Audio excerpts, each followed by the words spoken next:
Hey friends, it's May, and tonight I'm back to share my notes for day 4 in our Bible reading plan, One Story That Leads to Jesus.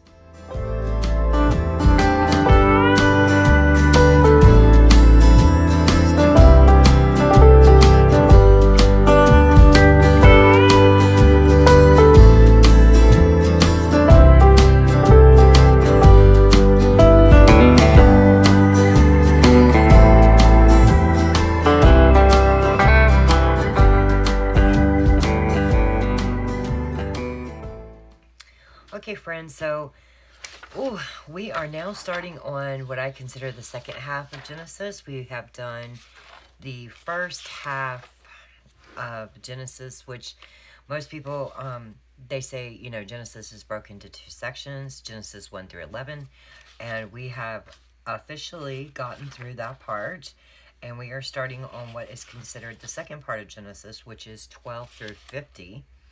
And so we went over the notes last night. I'm trying to get to page 12. Okay, so here we start, page 12, chapter 12 through, all the way up to Exodus. And so this is basically, for the rest of Genesis, we're going to be setting up God's covenant with Abraham. And at the moment, we know him as Abram.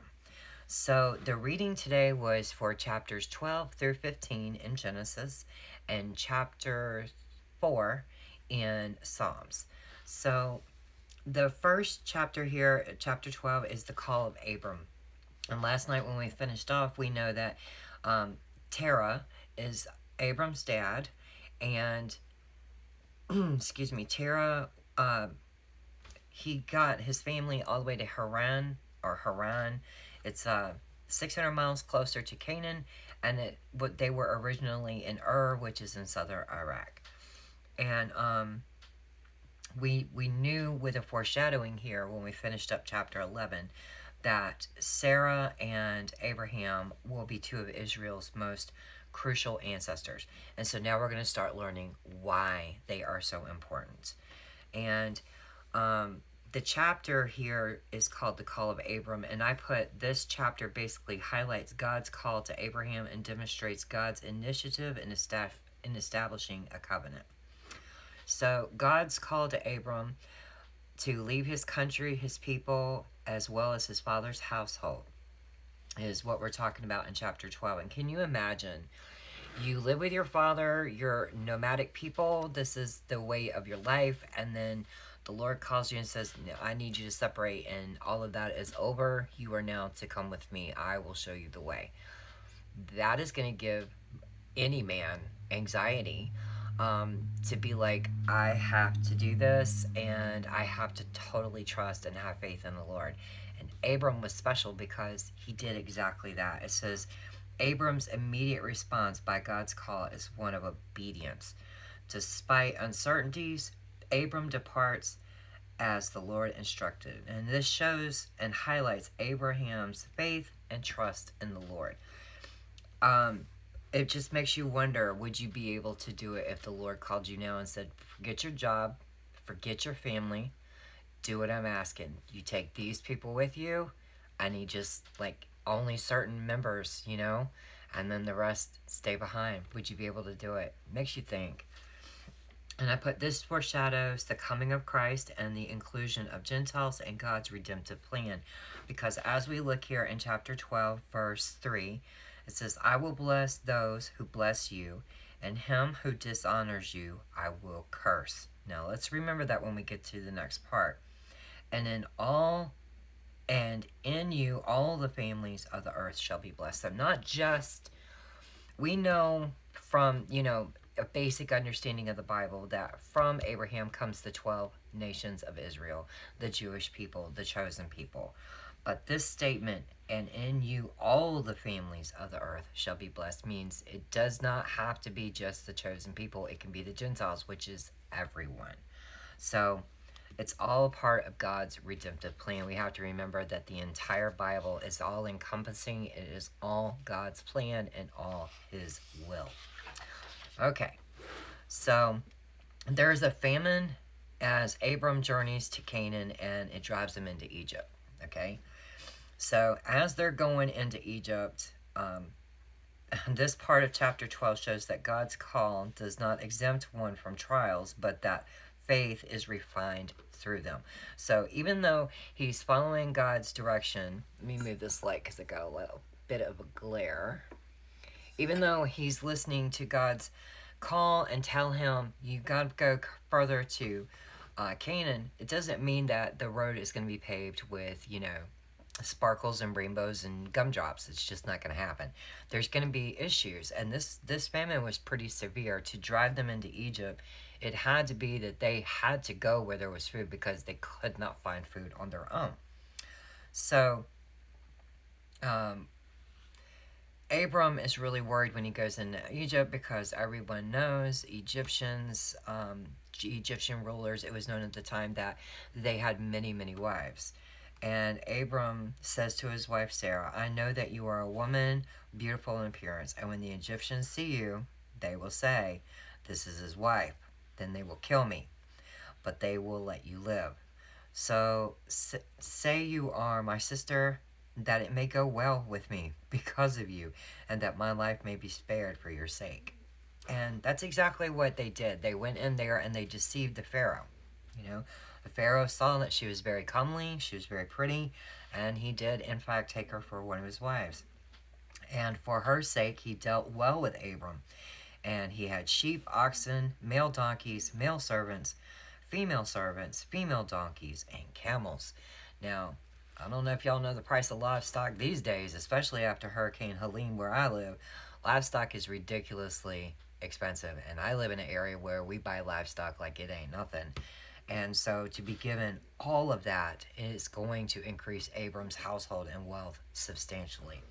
So I wrote over here, Abram's deception regarding Sarai. This deception is intended to protect Abram from being killed because of Sarah's beauty. Then because Pharaoh had taken Sarai, Abram was given great wealth, as this greatly increases his household's wealth. But we have to remember, we just heard over here, God said, and I will make you a great nation, and I will bless you and make your name great, so that this will be a blessing. I will bless those who bless you, and him who dishonors you I will curse. So it makes you wonder, you've got all this faith going on, total obedience to the Lord. You know that you have to go into Egypt, you'll be able to get some food. Why are you deceiving a Pharaoh when God's got your back? Anyone who dishonors you, he's going to curse them. You don't have to lie to Pharaoh. And it's pretty risky to try lying to a king. We all know what can happen if you lie to a king. So it just makes you wonder, why did he do that? And then the more I read, it says, but the Lord afflicted Pharaoh and his house with great plagues because of Sarai, Abram's wife. So Pharaoh called Abram and said, what is this you have done to me? And why did you not tell me that she was your wife? Why did you say, she is my sister, so that I took her for one of my wives? Now then, here is your wife. Take her and go. Pharaoh gave men orders concerning him, and they sent him away and his wife and all that he had. Now, we know from the next chapter, Pharaoh didn't take back any of the gifts he gave him, so he got to keep all that wealth. But he lied to the Pharaoh, and the Pharaoh didn't even kill him when he found out he lied, because God had cursed him with plagues. And so I put, but God intervened, causing plagues on Pharaoh and his household, and he returned Sarah. This story highlights the dangers of deception and the importance of trusting in God's protection, even in difficult situations. And I didn't highlight this, and I really do want to. I said, so why did God protect Abram's lie and not punish him? Because I was like, that don't make no sense to me, We have seen now, countless times already in just the first 11 chapters. When you do something wrong, there's a reckoning, there's a punishment. So why didn't he punish Abram for lying to the Pharaoh? And I put, sometimes we don't know why people suffer or why God's purpose overall is. Pharaoh's affliction brings good for Abram. Otherwise, Saul, who we'll later know, we'll first know as Isaac and then Saul may not have been born. So it just makes you, despite Abram's missteps in Egypt, God protects him, demonstrating his faithfulness and sovereignty in his promise to Abram. So we have to look at the bigger picture here. Abram has just showed his first, like, I don't know, I wouldn't call it side hustle, but he's done something sneaky on the side to try to protect himself. And God didn't punish him. He did not in any way, because God is, allowing this to happen. But he does bust Abram and the lie to Pharaoh. It is very obvious that Abram has lied because God makes that known. And it just shows that following God's call does not exempt one from trials, but the faith is redefined through them. It's the first message I put up here, and it's just true. We don't know God's will unless He shows it to us. We do not know His plan unless it is, shown to us. We need to have faith and trust, and this is the first time that we see Abram kind of doing something sneaky over here on the side to try to take care of himself, when it was clearly expressed, like I said over here, I will bless you and make your I'm sorry, I will bless those who bless you, and he who dishonors you I will curse. So, I don't know, I guess hindsight's 2020. Now that, I'm not saying that Abram should have known. Well, he should have. But it's easy for us to read the Bible and be like, why did he do that? Because we're able to see it in writing. But let's think about him as a man, in real life. He doesn't have this to, be right in front of him at all times. But he's able to speak to the Lord. So it just makes you're like, wow, you can hear God talking to you, and you did this. It just makes you, like, what's going on there? So over here, we're going to get into chapter 13, where Abraham and Lot separate, okay? So Abram's wealth has become so great that he and Lot's household need to separate, because they're fighting, they're arguing. It's not good, my friends. They're just like, you can imagine, like, big amounts of land taken up with tents and all the livestock, and like lots of people's livestock is over here messing with Abram's livestock, and it's eating these people's foods and not their own foods, and this woman's talking smack about this one. It's just a lot of conflict. You know how it is when you get big, large groups of people. There's no harmony in every situation at every moment, and it's very evident here, even in the Bible, that even with the man that God is making a promise with, and he's having him and his household travel, they still have daily spats. You know what I mean? It's very normal, and I love this about the Bible.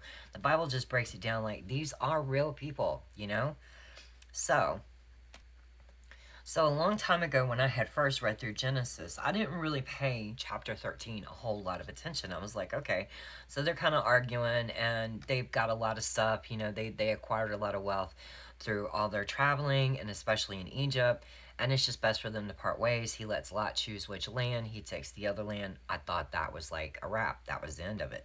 It's actually not.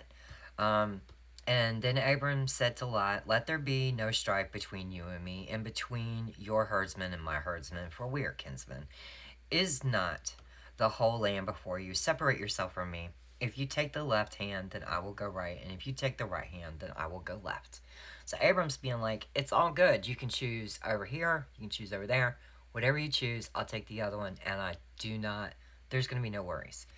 And it says, in an effort to maintain peace, Abram suggests that they part ways, leaving the choice of the land to Lot.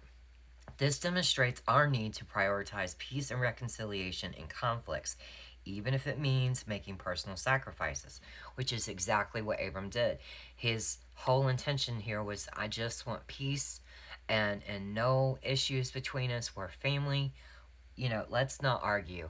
And even if he, feels like he got the worst part of the land and Lot got the better part, it's all worth it, because at least there's peace between him and his family. And Abram's faith in God's promises allowed him to be generous and selfless, because he knows that even if Lot chooses the best land, and he's left with land that he doesn't think he can get anything to grow on, there's not a lot of water, he knows God's going to provide for him.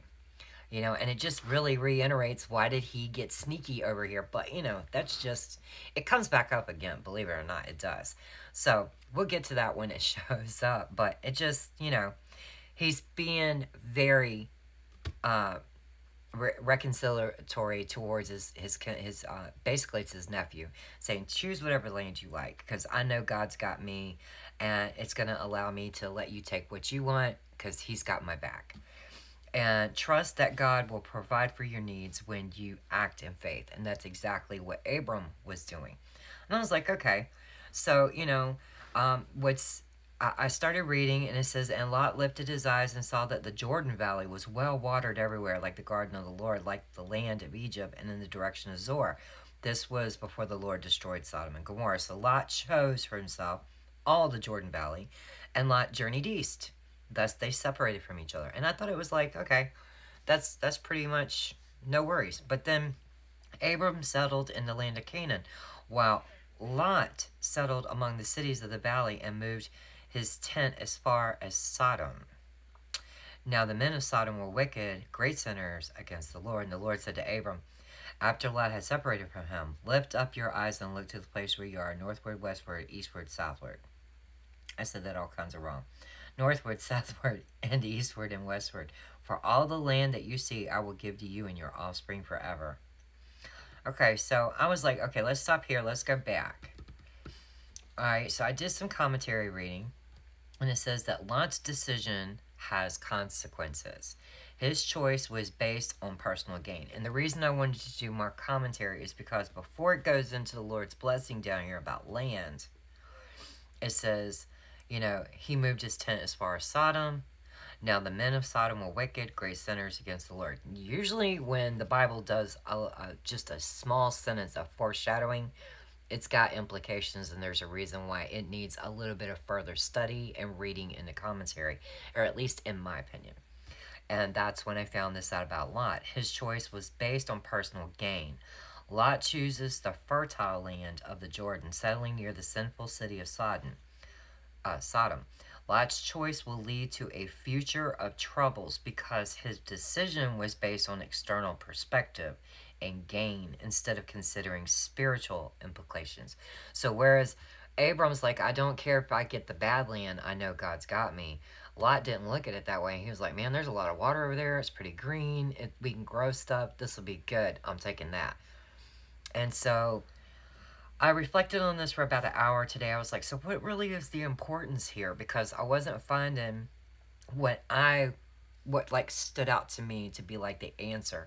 And basically the only thing that I can feel like is the right answer here is the importance of prayer. A lot of times when we don't know the answer to something, it's best to pray upon it and don't act. Trust and wait in God.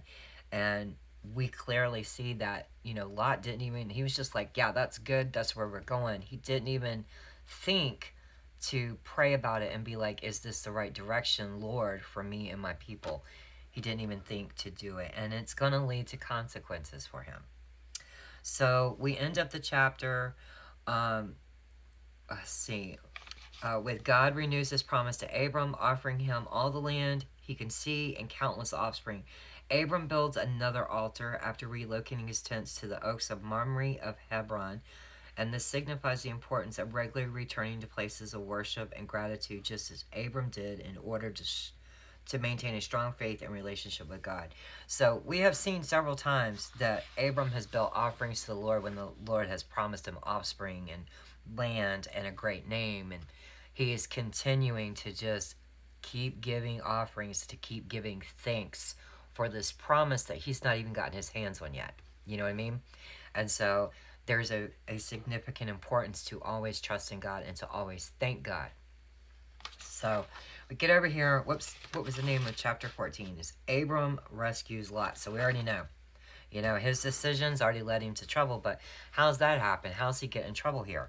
So there's going to be an epic battle, and the conflict arises between the kings subject to the Chedorlaomer and their rulers. So basically it's 9 kings in total, right? And it lists out all the names of the kings and basically where their regions are. And what happens is this leads to a battle in the Valley of Siddim. The armies of Sodom and Gomorrah lost the battle. They just totally lose it. And you're kind of like, when you read it, you're like, really? We could have saw that one coming. Sodom and Gomorrah is super wicked. They're definitely going to lose a battle. and they left their cities. And this makes Lot's settlement vulnerable as he is taken. So, so goes the spoils of war is pretty much what's going on here. Um, Sodom and Gomorrah lost the battle. Some of them fell into the tar pits and stuff. And, anything that they had, the army on the winning side is definitely going to take it for themselves. And we know that that involves Lot because we just saw in the previous chapter that when he moves to the Jordan Valley, he puts his tents very close to the city of Sodom. So he's definitely going to fall under, like, basically Sodom's citizenship, if you want to look at it like that. So Abram assembles trained men and rescues Lot in a strategic night attack. He recovers all the goods and Lot along with all the captives.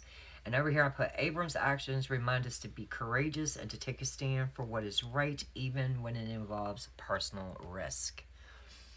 So because of this, because he went in there and he saved some people and he got his own kinsmen back, and I'm sure that it says he did this along with all the captives. This makes me think that this is why the kings are wanting to offer him a reward, is because probably some of their important people were released by, Abram getting these trained men together and doing a strategic night attack.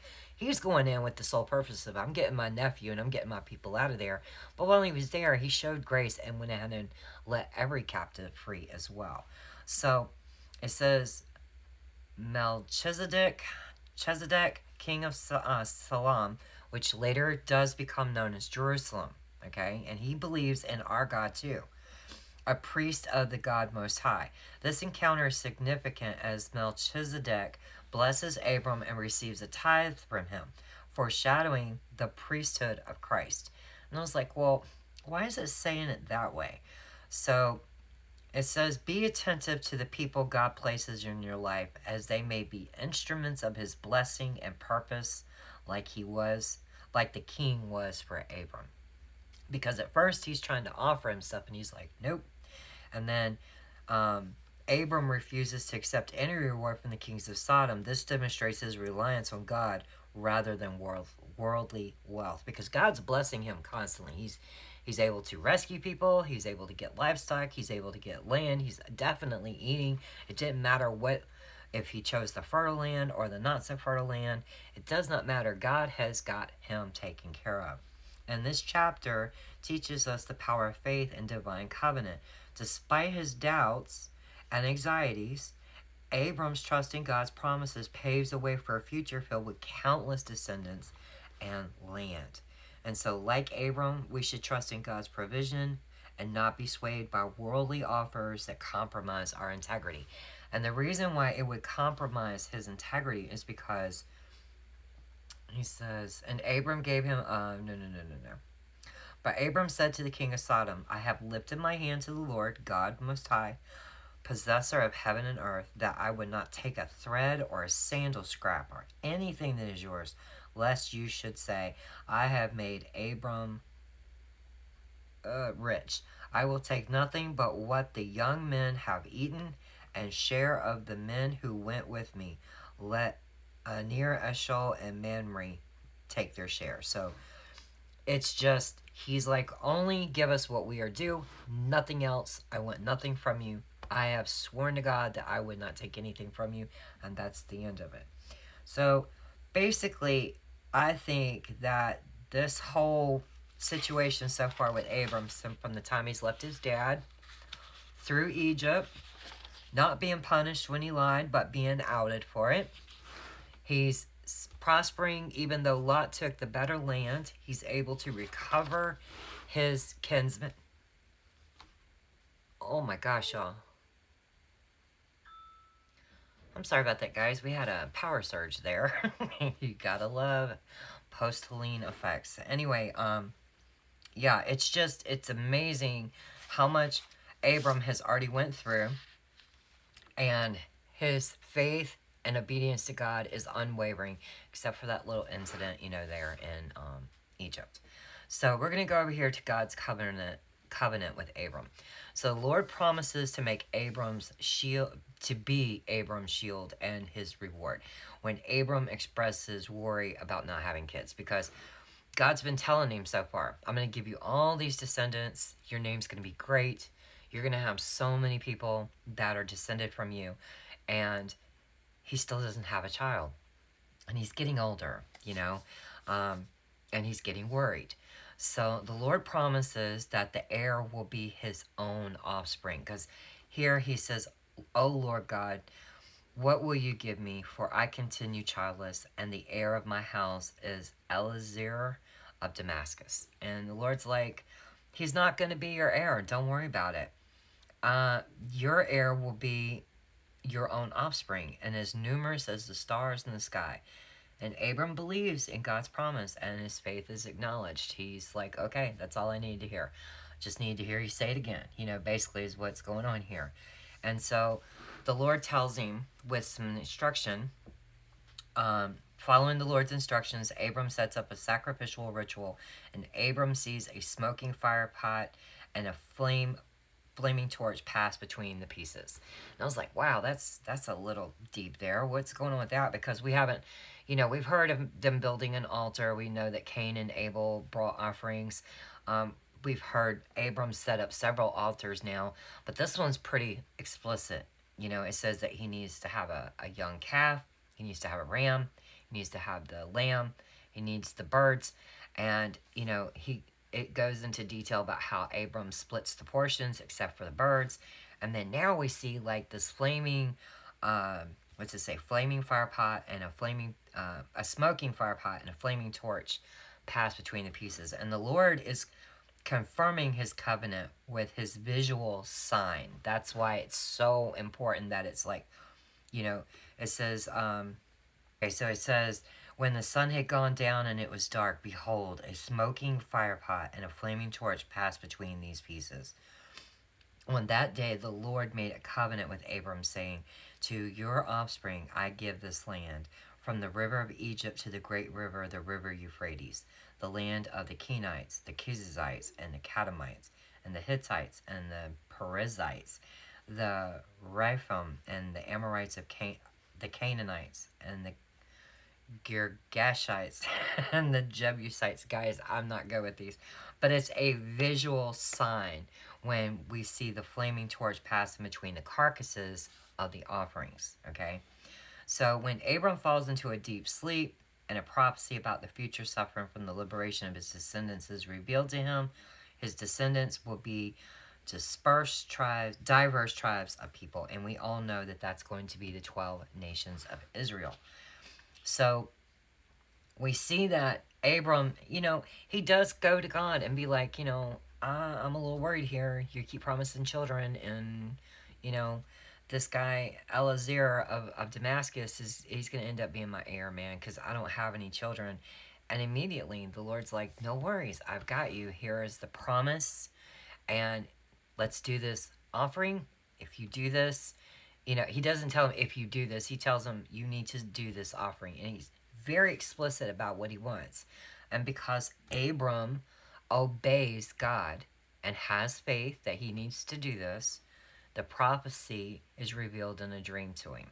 So it's just really nice to know that we can go to God with anything. We can express our fears, our doubts, because that's exactly what Abram was doing, whether he wanted to give voice to it that way or not. He was kind of doubting that he was ever going to have kids. And then God immediately reveals to him his purpose and his plan for him.